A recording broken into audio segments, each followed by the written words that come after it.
Assalamualaikum warahmatullahi wabarakatuh.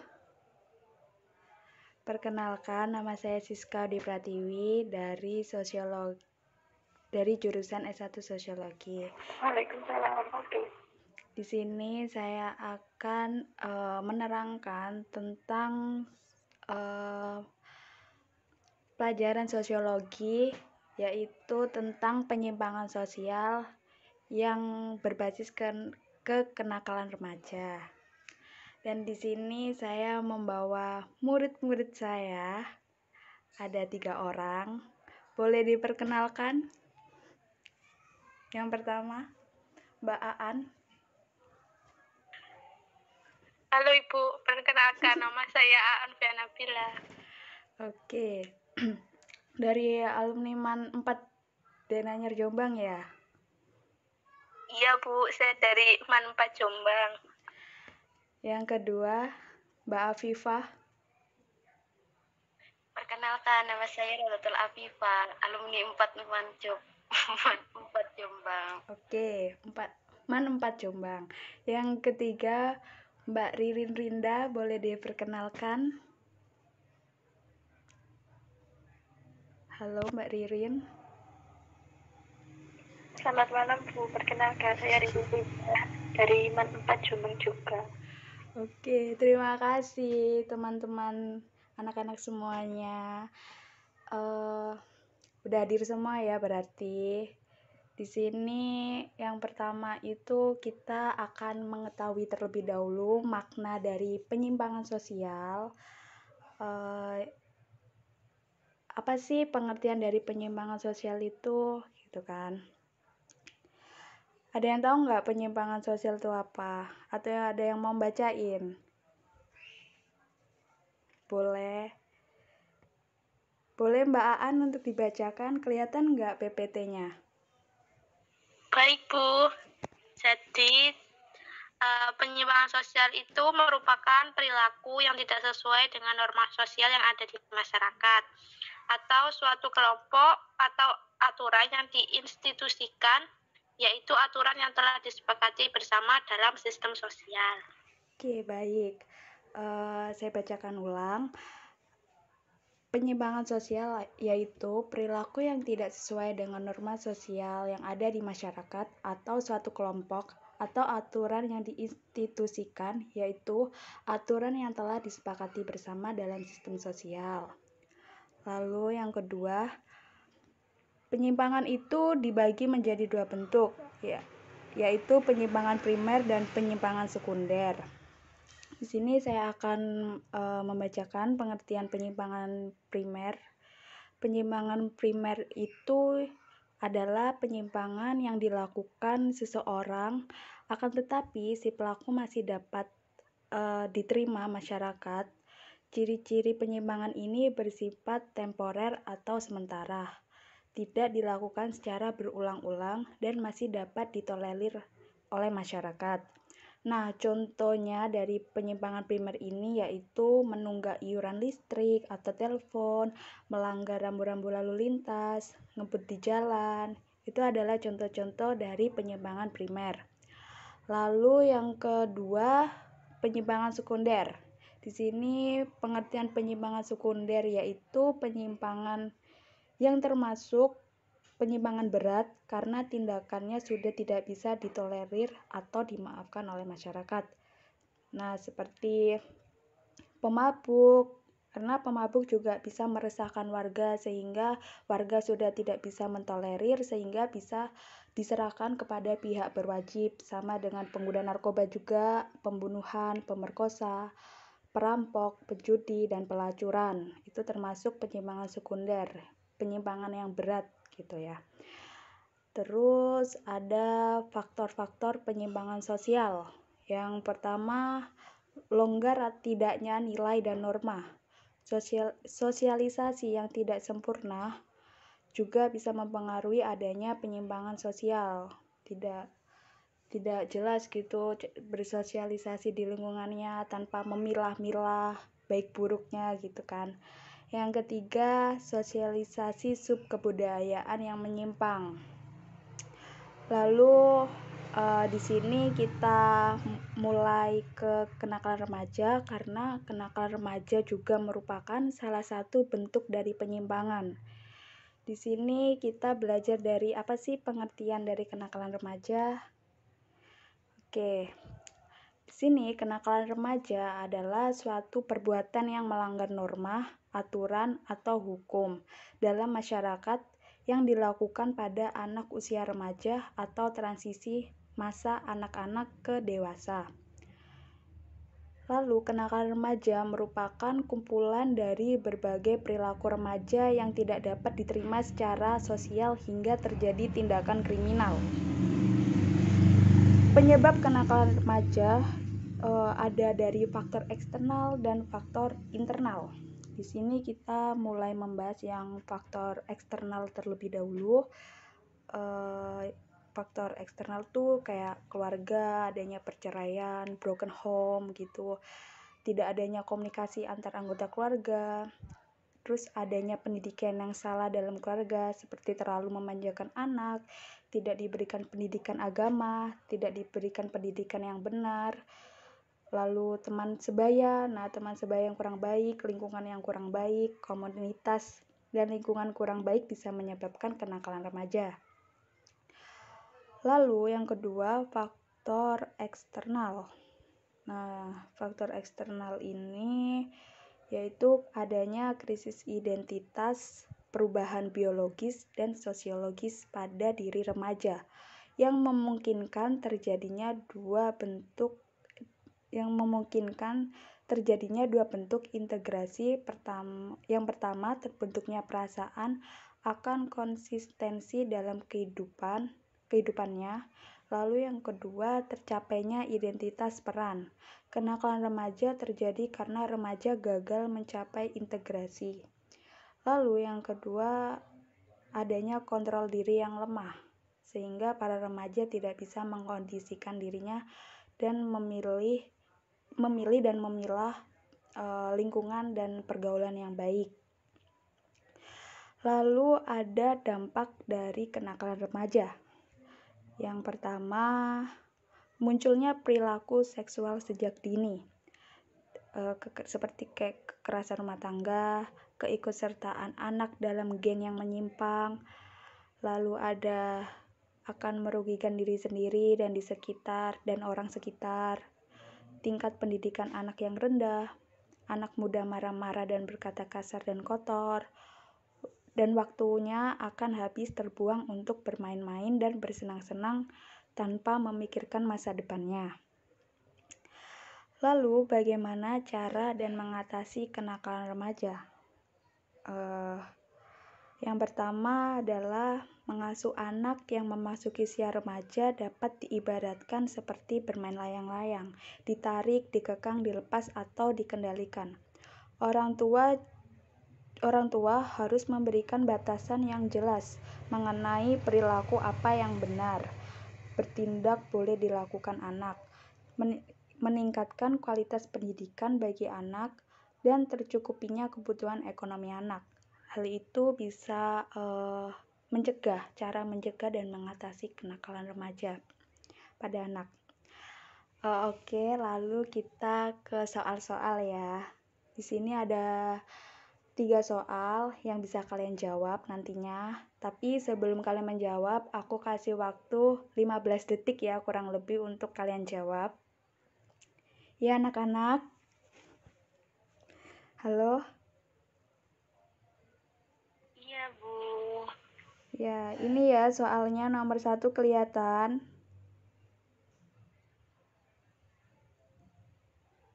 Jelas kan? Oke. Jelas, Bu. Oke, aku kasih waktu 15 detik ya untuk menjawab, mulai dari sekarang.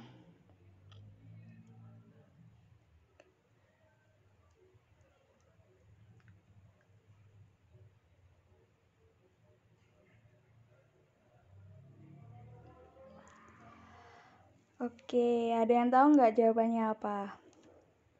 Apa masih belum? Apa? D. D. Oke, Iya. kita bacain dulu ya pertanyaannya. Pertama, melarang anak bergaul dengan geng liar merupakan bentuk pengendalian sosial yang dilakukan oleh orang tua. Tujuan pengendalian sosial tersebut adalah A. Mengurangi beban tugas aparat, B. Orang tua sebagai pelaksana pengendali kelemahan, C. Memberdayakan masyarakat sebagai penjaga keamanan, D. Menciptakan kepatuhan pada norma sosial, E. Menjamin terpelihara ketertiban lingkungan. Oke, dari pertanyaannya, jawaban yang tepat itu adalah D. Menciptakan kepatuhan pada norma sosial. Nah, ini ada pembahasannya. Kenapa jawaban yang tepat itu D? Karena tujuan pengendalian sosial sesuai uraian soal di atas adalah untuk menciptakan kepatuhan terhadap norma sosial. Orang tua yang melarang anaknya bergaul dengan geng liar bermaksud agar anaknya terhindar dari penyimpangan nilai dan norma yang didapat dari geng liar yang notabene bersifat negatif, gitu kan. Oke, untuk pertanyaan pertama ada yang mau ditanyakan atau kurang jelas? Gitu mungkin. Apa udah jelas? Gimana teman-teman? Sudah, Bu. Sudah ya. Kita lanjut ke soal yang kedua. Ini ya soal kedua. Aku kasih waktu 15 detik. Dimulai dari sekarang.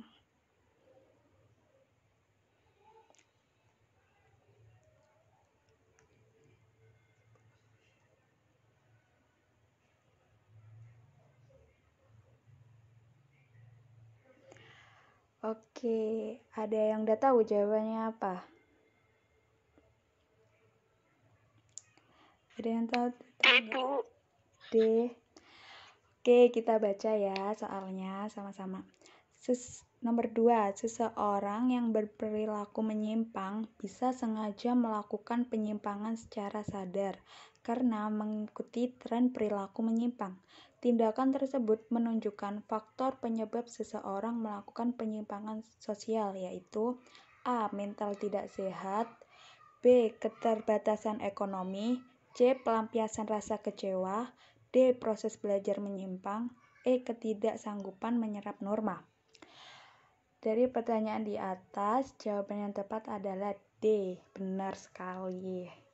Pembahasannya adalah berdasarkan uraian soal penyimpangan yang secara sadar dilakukan oleh pelaku penyimpangan, termasuk penyimpangan karena proses belajar menyimpang, contohnya seorang pelajar yang sengaja melanggar tata tertib sekolah. Pelajar ini tahu perbuatan salah namun masih tetap dilakukan.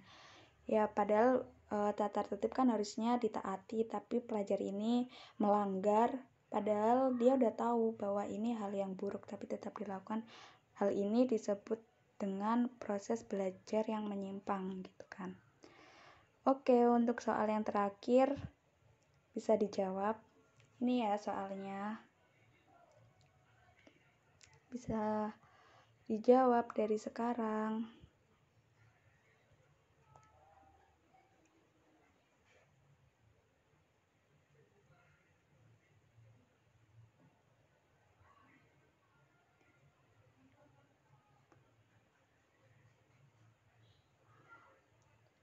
Oke, ada yang tahu jawabannya apa? Ayo, apa yuk? Ada yang tahu nggak? Ayo Mbak Afifah. Teman sebaya. Nah, bagus banget jawabannya ya. Oke, kita bacain dulu soalnya. Rizal yang masih duduk di bangku SMA harus berurusan dengan pihak berwajib atas tuduhan penyalahgunaan narkoba dan terlibat geng motor di luar pantauan sekolah dan orang tua. Ternyata Rizal bergaul bebas, perilakunya semula santun berubah menjadi agresif dan sulit diatur. Fakta di atas menggambarkan telah terjadi perubahan karakter kepribadian Rizal yang dipengaruhi oleh A. Media massa, B. Lingkungan kerja, C. Keluarga luas, D. Teman sebaya, E. Sekolah formal. Oke, jawaban dan pembahasannya adalah benar sekali jawabannya D. Tindakan Rizal yang semula anak santun berubah menjadi agresif dan tidak terkontrol ketika masuk geng motor yang berperilaku bebas. Hal ini menunjukkan adanya kepribadian yang dipengaruhi oleh teman sebaya. Kepribadian Rizal berubah oleh teman sebaya dalam geng motor tersebut. Oke teman-teman, dari penjelasan yang udah saya jelasin dan pertanyaan yang sudah saya berikan, apakah ada pertanyaan? Apakah ada pertanyaan teman-teman?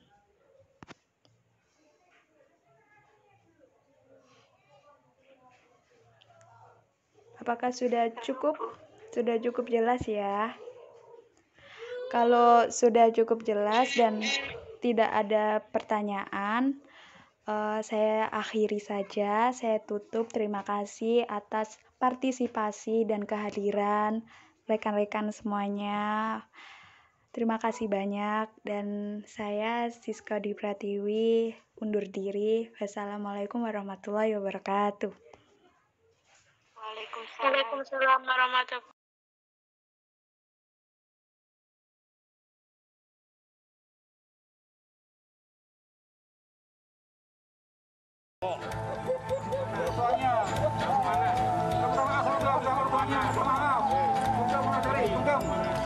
Isak tangis orang tua pelaku tawuran antar remaja yang terjadi Minggu dini hari di Jalan Tembalang, Kota Semarang tak terbendung.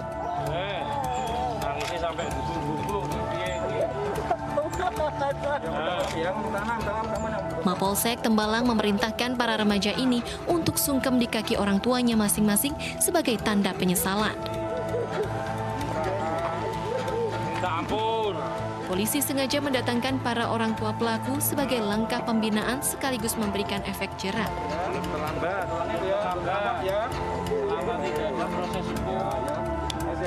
Makanya yang masih remaja kita adakan pembinaan, ya. Karena mungkin ramanya muda sekali, dengan teman-temannya ikut, mungkin terawih makanya dibawa sarung semua, sarung.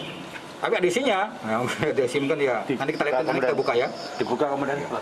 Oke, saya buka ya nih ya.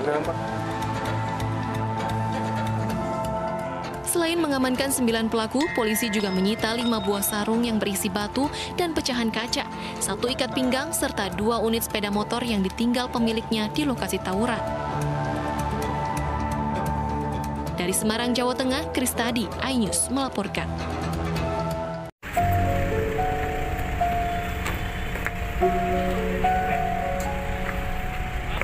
Lalu dalam lombok-lombok dan jaguar masyarakat mengamankan 4 orang yang sore ini akan tawuran antara Baskara dengan sekolah lain.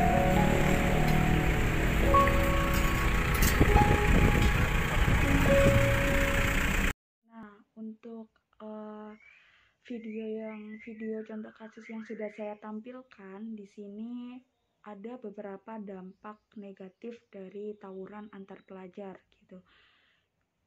Dampak yang pertama adalah dampak psikolog, timbulnya stres, frustasi, dan bahkan adanya traumatik pada diri individu. Yang kedua, merusak citra diri pelajar yang terlibat tawuran gitu ya. Yang ketiga, merusak nama baik sekolah sebagai lembaga pendidikan. Yang keempat, terganggunya proses kegiatan belajar mengajar. Nah, di sini dari pihak guru dan juga orang tua harusnya ada pengawasan lebih ketat lagi terhadap remaja yang telah melakukan aksi tawuran gitu, karena mereka ini hampir mendekati penyimpangan yang berat gitu ya. Jadi harus ada pengawasan yang ekstra dari kedua belah pihak, orang tua bahkan guru juga, dan nantinya akan, jika mereka dibiarkan, mungkin akan berdampak lebih besar lagi dari apa yang sekarang gitu, karena mungkin mereka sekarang ini dari contoh kasus itu mereka tersadar, karena yang menyadarkan juga udah bukan lagi guru, bukan lagi orang tua, tapi sudah ke ranah pihak yang berwajib. Nah, dari sini orang tua harus lebih ekstra lagi untuk menjaga anaknya, mengawasi gitu.